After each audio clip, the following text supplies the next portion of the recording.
¿Alguna vez te has preguntado por qué Dios decide no salvar a algunas personas? Esta pregunta ha resonado por generaciones. Si Dios es amor infinito, ¿por qué permite que algunas personas no entren al reino de los cielos? ¿Qué tipos de personas no serán salvadas? Hoy, en este viaje fascinante, exploraremos uno de los misterios más profundos de la humanidad. Presta atención, porque vamos a desvelar los 7 tipos de personas que no serán salvadas. Sí, así es. 7 grupos de personas que, según la Biblia, no podrán entrar al reino de Dios. Prepárate, porque lo que estás a punto de escuchar puede cambiar tu vida para siempre. Escucha con atención y pregúntate si realmente puedes estar en uno de estos grupos. Si eres parte de alguno de ellos, Dios te está regalando este mensaje y el tiempo necesario para que vuelvas a su camino. Antes de continuar, quiero que pienses, ¿cuál crees que sea la razón más importante por la que alguien podría alejarse del camino de Dios? Déjala en los comentarios, porque compartir tu reflexión puede ayudar a muchos a encontrar la verdad. Comencemos. ¿Por qué Dios, siendo amor infinito, niega la entrada a algunas personas? Esta es una de las preguntas más inquietantes que muchos se hacen. Si Dios es amor, ¿por qué hay personas que no serán salvas? ¿No debería su amor bastar para perdonarlo todo? Y sí, Dios es amor. Un amor puro, incondicional y eterno. Él creó a cada ser humano con intención, con ternura, con propósito. Su amor no hace distinción entre ricos y pobres, entre sabios y sencillos. Él ama a toda la humanidad por igual. Así lo dice Juan 3:16, porque de tal manera amó Dios al mundo, que ha dado a su Hijo unigénito. Pero aquí está la clave. Dios también es justo, y no se puede entender correctamente su amor si se ignora su justicia. Un juez humano que deja impune un crimen no es justo. ¿Cuánto más Dios, que es santo y perfecto, podría pasar por alto el pecado sin traicionar su propia naturaleza? El pecado, por mínimo que parezca, es una rebelión contra Dios. Rompe nuestra comunión con Él, nos contamina, nos separa de su santidad. Dios no puede tolerar el pecado porque va en contra de todo lo que Él es: pureza, verdad, luz. Y es aquí donde muchos se confunden. Dios no niega la entrada al cielo porque quiera condenar a alguien, sino porque el cielo es un lugar sin pecado, sin corrupción, sin egoísmo, y nosotros, por nuestra naturaleza caída, no podemos entrar así como estamos, pero ahí es donde entra su gracia. Por amor, Dios diseñó un puente entre su justicia y nuestra necesidad. Ese puente es Jesucristo. Es en la cruz donde se encuentran el amor más puro y la justicia más implacable. Jesús cargó con el castigo que nosotros merecíamos, para que podamos ser perdonados sin que Dios deje de ser justo. Jesús lo dijo con claridad: no todo el que me dice, Señor, Señor, entrará en el reino de los cielos, sino solo el que hace la voluntad de mi Padre que está en el cielo. Mateo 7:21. ¿Y cuál es la voluntad del Padre? Que creamos en su Hijo, que nos arrepintamos, que renunciemos al pecado y vivamos una vida transformada por su Espíritu. La salvación no es un derecho, es un regalo inmerecido. No depende de lo que hagamos, sino de lo que Cristo ya hizo por nosotros. Efesios 2:8-9 lo resume así: porque por gracia sois salvos por medio de la fe, y esto no de vosotros, pues es don de Dios, no por obras, para que nadie se gloríe. Pero como todo regalo, debe ser aceptado. Y aquí está el punto más doloroso. Dios no puede salvar a quien rechaza su gracia. Él no obliga a nadie a creer. El amor verdadero no se impone. Por eso, aunque su corazón desea que todos se salven, 2 Pedro 3:9, no todos aceptan su ofrecimiento. Algunos eligen caminar lejos de Él. Otros endurecen su corazón. Otros simplemente lo ignoran. Dios, en su infinito amor, nos da la libertad de elegir. Pero también, en su perfecta justicia, respeta las consecuencias de esa elección. 1. Los incrédulos. Cuando el corazón se cierra a la verdad, los incrédulos no son simplemente personas que dudan momentáneamente, sino quienes eligen rechazar el testimonio de Jesucristo, incluso después de haber oído la verdad. Son aquellos que no creen en su nacimiento virginal, su muerte en la cruz, su sepultura, ni su resurrección gloriosa. Pero ¿por qué es tan grave la incredulidad? Porque la salvación es un acto de fe, no de lógica humana, no de tradición. sino de entrega total. La palabra de Dios es clara y sin ambigüedades, porque de tal manera amó Dios al mundo, que ha dado a su Hijo unigénito, para que todo aquel que en Él cree no se pierda, mas tenga vida eterna. Juan 3, 16. La incredulidad es como cerrar la puerta a un regalo que ya está pagado y envuelto. Dios ofrece salvación, pero no fuerza a nadie a aceptarla. Jesús fue aún más directo cuando dijo: «Yo soy el camino, la verdad y la vida. Nadie viene al Padre sino por mí». Juan 14, 6. Eso significa que sin Jesús no hay acceso a Dios, sin importar cuán buena parezca una persona. La fe en Cristo es la llave que abre la puerta a la vida eterna. El apóstol Pablo lo resume con poder: «Si confiesas con tu boca que Jesús es el Señor y crees en tu corazón que Dios lo levantó de los muertos, serás salvo». Romanos 10, 9. Pero atención, la fe no es solo repetir palabras o asistir a una iglesia. Es una convicción profunda que transforma tu vida, cambia tus prioridades y te lleva a vivir para Dios. Quienes viven sin esta fe, aunque parezcan buenas personas, están espiritualmente desconectados. La incredulidad es una barrera autoimpuesta, una venda en el alma que impide ver el amor de Dios. 2. Los que buscan otros medios de salvación. Cuando el corazón se desvía del único camino, vivimos en un mundo que promueve la idea de que todos los caminos llevan a Dios. Pero esa idea es falsa, peligrosa y antibíblica. Muchas personas hoy intentan alcanzar la salvación por otros medios: obras, religiones, filosofías, prácticas espirituales, meditación, moralidad, activismo o buenas intenciones. Incluso algunos se apoyan en su tradición familiar o en la religión de sus padres, como si eso bastara. Pero la palabra de Dios es contundente: «Yo soy el camino, la verdad y la vida.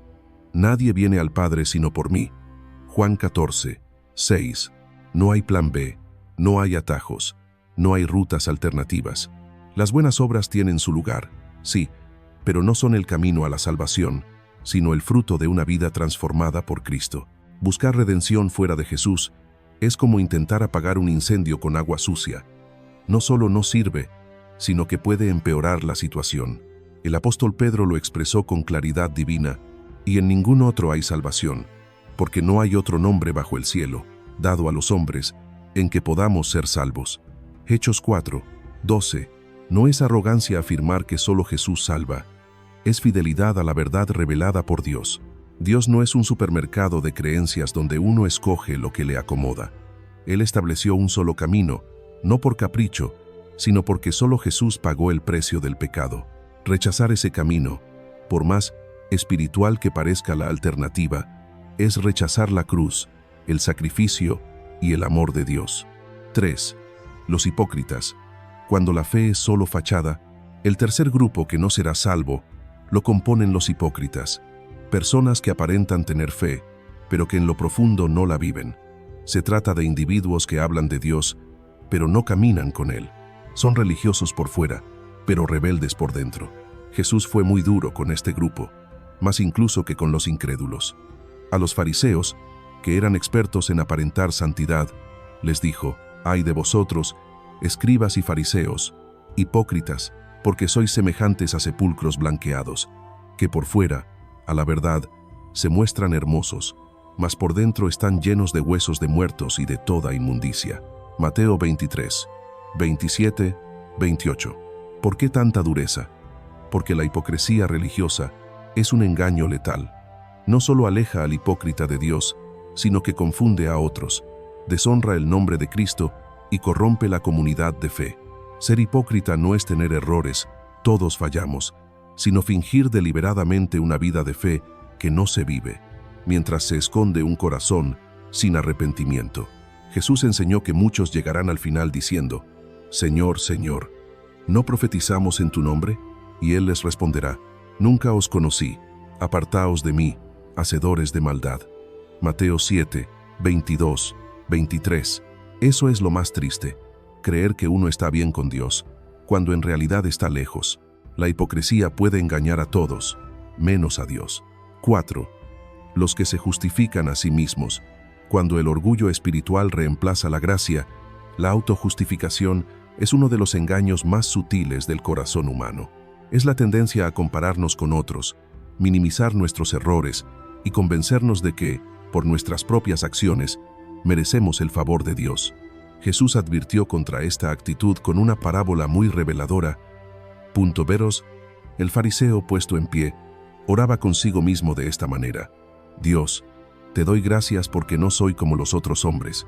Mas el publicano, estando lejos, no quería ni aún alzar los ojos al cielo, sino que se golpeaba el pecho, diciendo: Dios, sé propicio a mí, pecador. Lucas 18, 11, 13. ¿Quién fue justificado? No el que presumía su rectitud, sino el que reconocía su necesidad de misericordia.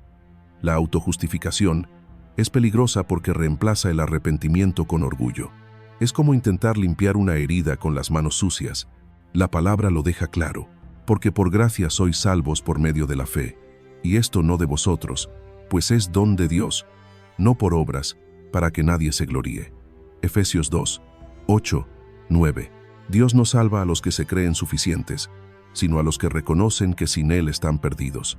El cielo no está reservado para los que dicen: yo hice todo bien, sino para los que claman: Señor, ten misericordia de mí. 5. Los que rechazan la gracia. Cuando el regalo más grande es despreciado, la gracia de Dios es el acto más asombroso del cielo. Un amor inmerecido, una salvación inmerecida, una segunda oportunidad que nadie puede comprar. Pero, increíblemente, hay quienes la desprecian. ¿Cómo? Cuando escuchan el Evangelio y siguen viviendo como si nada, cuando endurecen su corazón, cuando aplazan el arrepentimiento, cuando se burlan del sacrificio de Cristo. Hebreos es contundente, porque si pecaremos voluntariamente después de haber recibido el conocimiento de la verdad, ya no queda más sacrificio por los pecados, sino una horrenda expectación de juicio. Hebreos 10, 26-27. Dios no obliga a nadie a recibir su gracia, pero rechazarla conscientemente es rechazar la única cura para el alma. No hay plan alternativo, no hay perdón fuera de Cristo. Rechazar la gracia es como morirse de sed junto a un manantial por orgullo o indiferencia. Es vivir como si el sacrificio de Jesús no tuviera valor, y eso, ante los ojos de Dios, es un acto de rebeldía imperdonable si no hay arrepentimiento. 6. Los que no hacen la voluntad de Dios. Cuando la fe no se convierte en obediencia, muchos creen que basta con decir: yo creo en Dios, o yo soy cristiano, para estar seguros espiritualmente. Pero Jesús confrontó esta falsa seguridad de forma clara y directa: no todo el que me dice, Señor, Señor, entrará en el reino de los cielos, sino el que hace la voluntad de mi Padre que está en los cielos. Mateo 7, 21. En otras palabras, la fe que no obedece no es fe verdadera. El Evangelio no es solo información que creemos, es una verdad que nos transforma y nos lleva a vivir de otra manera. No se trata de perfección, sino de dirección. Un corazón rendido a Dios buscará cumplir su voluntad, caminar en obediencia, renunciar al pecado, amar al prójimo, perdonar, servir. La fe que solo habla pero no actúa es una fe muerta. Santiago lo resume así: la fe sin obras está muerta. Santiago 2, 26. No se trata de ganar la salvación con obras, sino de demostrarla con frutos. Los que dicen Señor pero viven como si fueran su propio Dios, están en grave peligro espiritual. 7. Los que mueren sin arrepentirse. Cuando el tiempo se termina, este punto es el más solemne de todos. La muerte pone fin a toda oportunidad de arrepentimiento. Después de ese momento, el alma entra en la eternidad para enfrentar el juicio de Dios. Y de la manera que está establecido para los hombres, que mueran una sola vez, y después de esto el juicio. Hebreos 9, 27. No hay purgatorio, no hay segundas oportunidades, no hay reencarnación, solo hay dos destinos eternos: vida con Dios o separación eterna. Dios es paciente, sí, y da muchas oportunidades, pero no debemos jugar con el tiempo. Nadie sabe cuándo será su último aliento. Por eso la Biblia insiste: he aquí ahora el tiempo aceptable, he aquí ahora el día de salvación. 2 Corintios 6, 2. Morir sin arrepentirse no es solo perder la salvación, es desperdiciar el amor más grande que jamás se ofreció. Ahora quiero preguntarte con el corazón abierto: ¿Crees que todos serán salvos, sin importar lo que crean o hagan? ¿A cuál de estos grupos sientes que estuviste o estás más cerca? Respóndelo abajo en los comentarios. Pero si hoy decidiste tomar en serio el llamado de Dios, escribe la palabra despierto, no por nosotros, sino como una señal de que algo cambió en ti. Y si este mensaje tocó tu alma, suscríbete ahora, no para sumar un número, sino para que sigamos caminando juntos en la verdad, sin filtros, sin máscaras. Recuerda, el amor de Dios es infinito, pero su justicia es real. El tiempo no es eterno para decidir. Esto fue Salmos del Silencio.